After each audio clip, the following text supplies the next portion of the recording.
महाराज जी, क्या हम अशुद्धि अवस्था में राधा कृपा कटाक्ष स्तोत्र का फोटो कॉपी करवा के पढ़ सकते हैं या नहीं?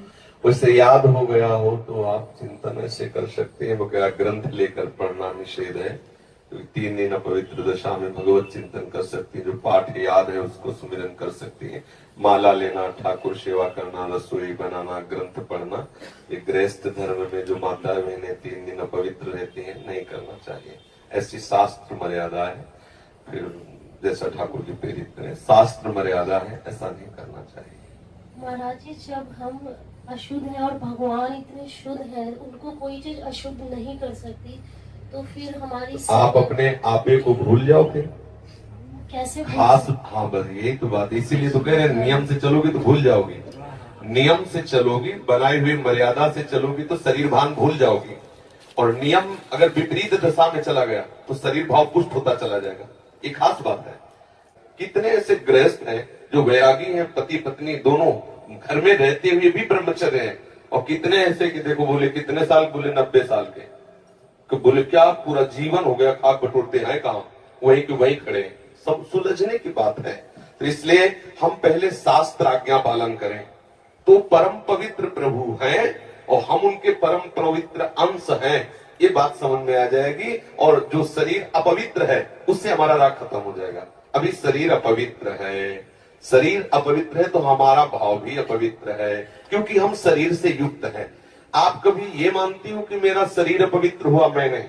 उस समय यही रहता है कि मैं अपवित्र हूं, रहता है ना। मैं जैसे हम शौचालय से निकले तो हम ये नहीं मानेंगे कि मैं आत्मस्वरूप हूं, मेरा शरीर अपवित्र है लेकिन मैं पवित्र हूं। अगर शरीर का स्मरण आ रहा है तो अभी आप शरीर भाव में हैं। और जिन महापुरुषों का छूट गया तो आगे पड़े रहते हैं, अवधूत स्थिति में भगवान उनके साथ खेलते रहते हैं। उस स्थिति तक पहुंचने के लिए हमें तर्क छोड़कर शास्त्र आज्ञा पालन करना पड़ेगा। शास्त्र की कृपा से, गुरु आज्ञा की कृपा से वो स्थिति आ जाती है। जब शरीर भाव से ऊपर उठ गए फिर क्या, फिर तो कोई परेशानी नहीं।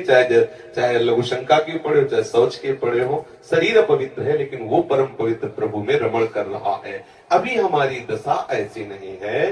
हमारा शरीर हमें मय करके दिखाई दे रहा है, नहीं दिखाई दे रहा। शरीर की भूख मेरी भूख, शरीर की मांग मेरी मांग, शरीर का कष्ट मेरा कष्ट आ रहा है ना। बस इस राग से छूटने के लिए शरीर को सिद्धांत में बांध दो। समझ गए बच्चा?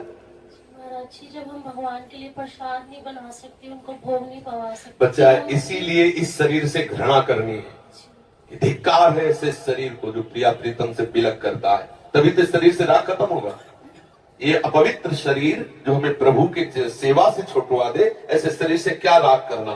धीरे धीरे शरीर के प्रति हे भाव हो जाए। जन्म मृत्यु जरा व्याधि दुख दोषानुदर्शनम, भगवान ने गीता जी में कहा।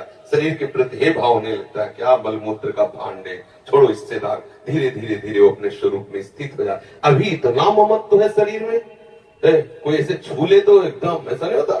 तुमने हमें ऐसा कितना अपना मय पद है।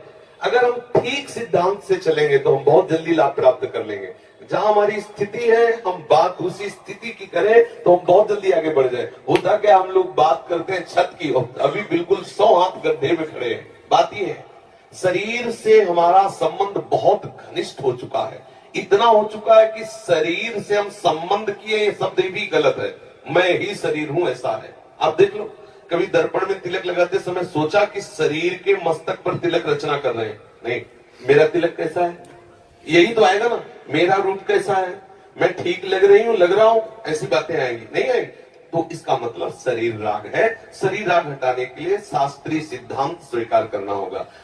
जैसे अब जो बच्चे वैराग्य ले लिए हैं, भले वो स्त्री शरीर में है, अब उनके लिए नियम खत्म हो गया कि वो 3 दिन अपवित्र रहेंगे तो छुएंगे नहीं, क्योंकि खत्म संसार के भोग राग, संसार का क्रम खत्म। अब वो वैरागी, अब वो आठों पैर प्रभु की सेवा में लगे हैं। पर अपने गृहस्थ धर्म से है, शरीर सुख की कामना से है, शरीर का हम प्रयोग कर रहे हैं अपने इंद्रिय सुख के लिए, तो आप पवित्रता धारण करो, जिससे तुम्हारा ये राग नष्ट हो जाएगा। समझ रहे हैं ना?